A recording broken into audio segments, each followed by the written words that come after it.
Fala, tropa, hora de analisar aqui Palmeiras contra o Chelsea, tá? Mais um jogo de quarta de finais, um jogo que temos muito o que explorar, tá? Muitas apostas, muitas bets que dá para extrair aqui desse confronto, que promete ser um confronto muito bom, tão bom quanto o Fluminense contra o Al Hilal. Inclusive, de nível de favoritismo, eu acredito até que seja o mesmo, tá?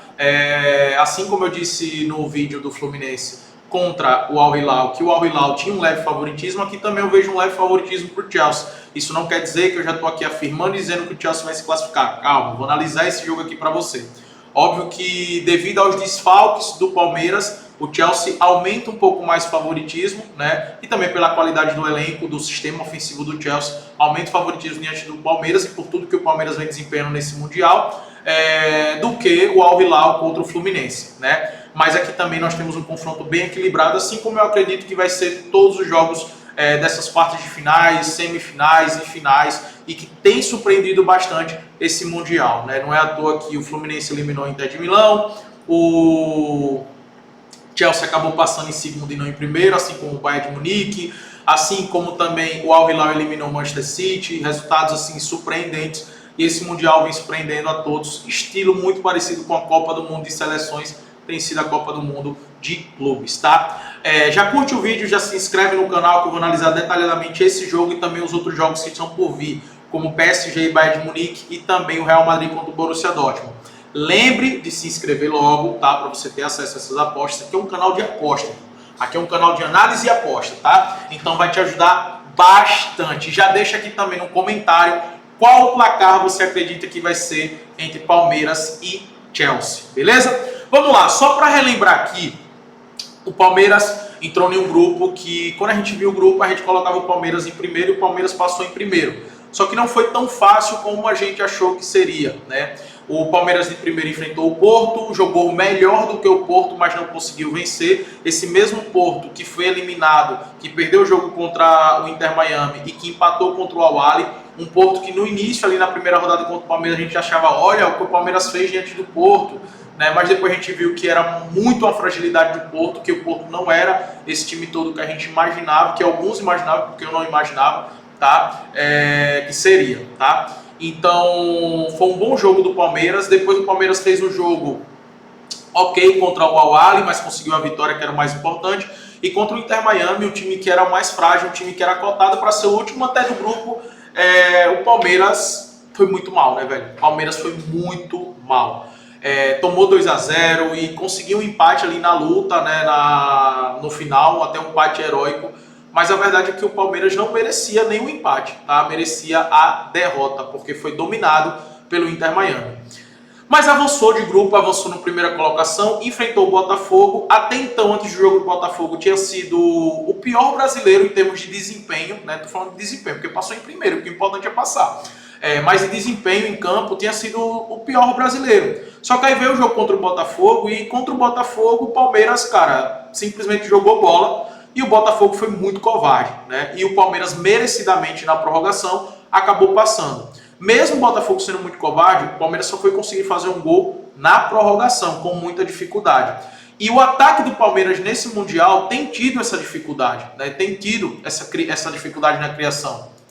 Por quê? Porque o Vitor Roque é um cara que até agora chegou com um status muito alto, vindo do Barcelona, contratação mais cara do futebol brasileiro, só que é um cara que não faz gol, velho. Infelizmente, é um cara que tem tido dificuldade assim muito grande em marcar gols.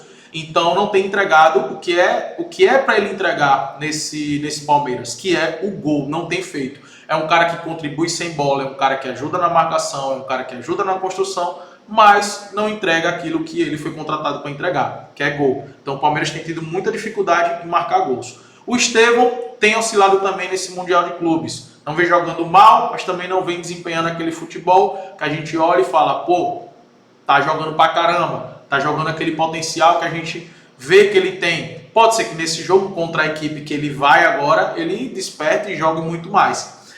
E o restante do time, o Palmeiras segue com muitos desfalques, né? O Aníbal Moreno acabou se machucando, Emiliano Martínez provavelmente vai ser titular e volta aqui.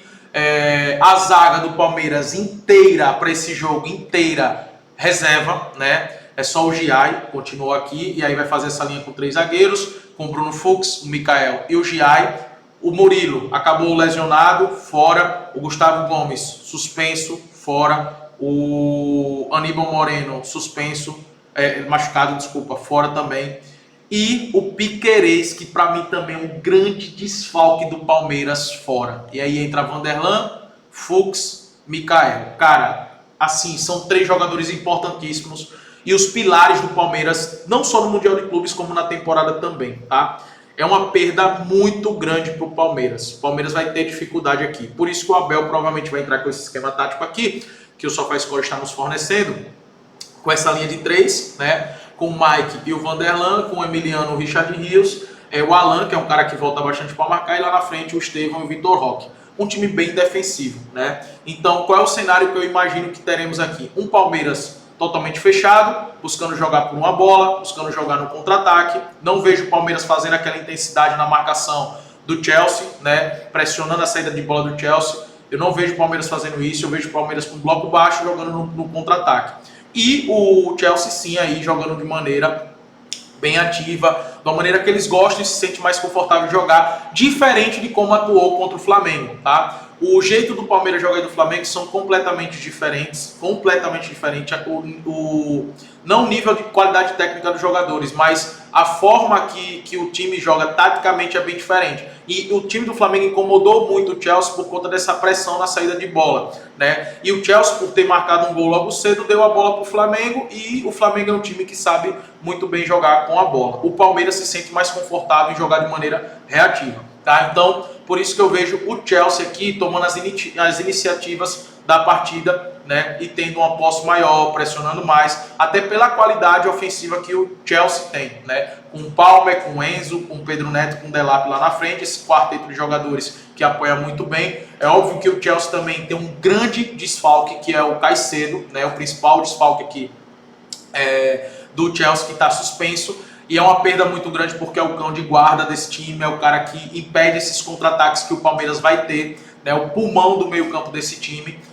Mas mesmo assim, ainda eu vejo o Chelsea favorito para classificar diante dos desfalques que o Palmeiras tem no sistema defensivo. Então, pro Chelsea classificar, tá pagando em 50, tá pagando muito bem. É uma boa, eu acredito nessa classificação do Chelsea, por conta se não fosse os desfalques, cara, do sistema defensivo, eu via um Palmeiras, sabe, mais equilibrado. Mas pelos desfalques, para mim cai muito o Palmeiras, sabe? Porque é o seguinte, o Bruno Fux fez uma boa partida, né? Com a ausência do Murilo fez uma boa partida, mas tinha o Gustavo Gomes ali do lado. Gustavo Gomes é um cara que potencializa quem está do seu lado. É diferente ele sem o Gustavo Gomes. Por isso que eu vejo uma perda muito grande por conta desse sistema defensivo. E pelo estilo de jogo que o Palmeiras deve adotar, aí dá pra gente trabalhar outros mercados, né? Como eu vejo um domínio maior do Chelsea, uma posse de bola maior, uma pressão maior do Chelsea, a mesma pressão que o Chelsea fez, por exemplo, contra o Benfica. Eu acredito que até os números ali vão ser um pouco parecidos, tá? Pegando aqui as estatísticas do Chelsea contra o Benfica, e outro ponto também que eu quero destacar aqui não esperem um Chelsea com a postura que teve contra o Flamengo, tá? Não esperem isso. É um jogo diferente. Aqui é um mata-mata. É diferente. Ali era uma fase de grupo. Se o Chelsea perdesse para o Flamengo, não estava eliminado, não. Ou seja, a intensidade, a vontade dos caras é outra, tá? É outra. Contra o Benfica, a postura do Chelsea foi bem diferente. Pegando aqui o primeiro tempo, olha a quantidade de finalizações do Chelsea.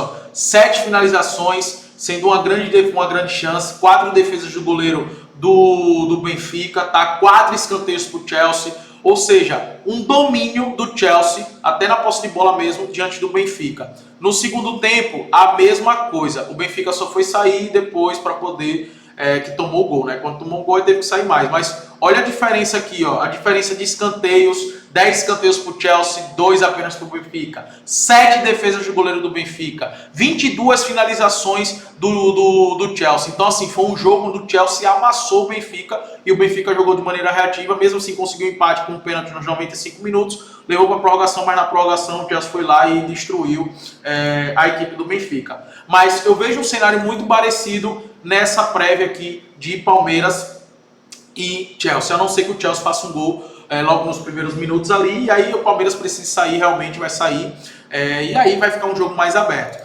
Mas, diante desse cenário que eu acredito que teremos, dá para trabalhar as finalizações no gol do Chelsea, dá para dar pelo menos ali três finalizações no gol, até 4 finalizações no gol. Eu vejo interessante, tá? Para o goleiro do Palmeiras, o Everton, fazer pelo menos 3 defesas é uma boa, beleza? Eu vejo para o Chelsea marcar pelo menos 4 escanteios como uma boa, para o Chelsea ter mais escanteios na partida como uma boa, justamente por esse cenário de jogo que eu imagino que teremos. E dá para trabalhar também, além desses mercados alternativos, né? Eu gosto da classificação do Chelsea pagando em 50, como eu já falei para vocês. Dá para trabalhar também o empate ao Chelsea e o abaixo de 5 gols, tá? Ou de 4 gols, também é uma boa, porque o Palmeiras vai ficar fechadinho. E aí o jogo pode se tornar com muitos gols, caso o Chelsea marque ali 1, 2 gols no primeiro tempo, aí fica um jogo realmente bem mais aberto. E eu gosto de trabalhar alguns jogadores aqui, como por exemplo, o Enzo Fernandes para dar uma finalização, é algo que eu sempre comento aqui para vocês no jogo do Chelsea durante toda a temporada. Para ele dar uma finalização, para ele fazer um desarme, é uma boa. O Lavia também para fazer pelo menos um desarme, é uma boa, tá? São jogadores que eu gosto de trabalhar. E é isso, tá, galera? É isso que eu acredito diante dos desfalques. Para mim, o Chelsea é favorito e esses mercados de escanteio, finalizações para mim é excelente, além da classificação do Chelsea também, que eu deixo aqui para você, tá? Acho difícil agora pro Palmeiras para avançar de fase, tá? Por todo o desempenho que vem tendo na competição. E não é assim, não é que o Palmeiras não pode vencer do Chelsea, tem condições, tá? Inclusive, se eu fosse colocar aqui em termos de porcentagem, eu diria que é 60-40 para o Chelsea passar, de favoritismo para o Chelsea, por conta dos desfalques, senão isso iria diminuir, senão colocaria 55-45, ou seja, praticamente igual, né? Mas por conta dos desfalques do Palmeiras defensivamente, para mim, o Chelsea se tornou favorito para avançar aqui. Mas vamos ver o que é que vai acontecer. No ao vivo estarei de olho também nesse mercado, nos mercados de handicap, no mercado de escanteios, que eu acredito que vai ser muito bom, e até mesmo de gols, tá? Até mesmo de gols. E é isso, tá, tropa? Lembre-se de se inscrever no canal, curtir esse vídeo, porque vai ter análise de PSG e Bayern de Munique prévia, e também de Real Madrid contra o Borussia Dortmund. Tamo junto.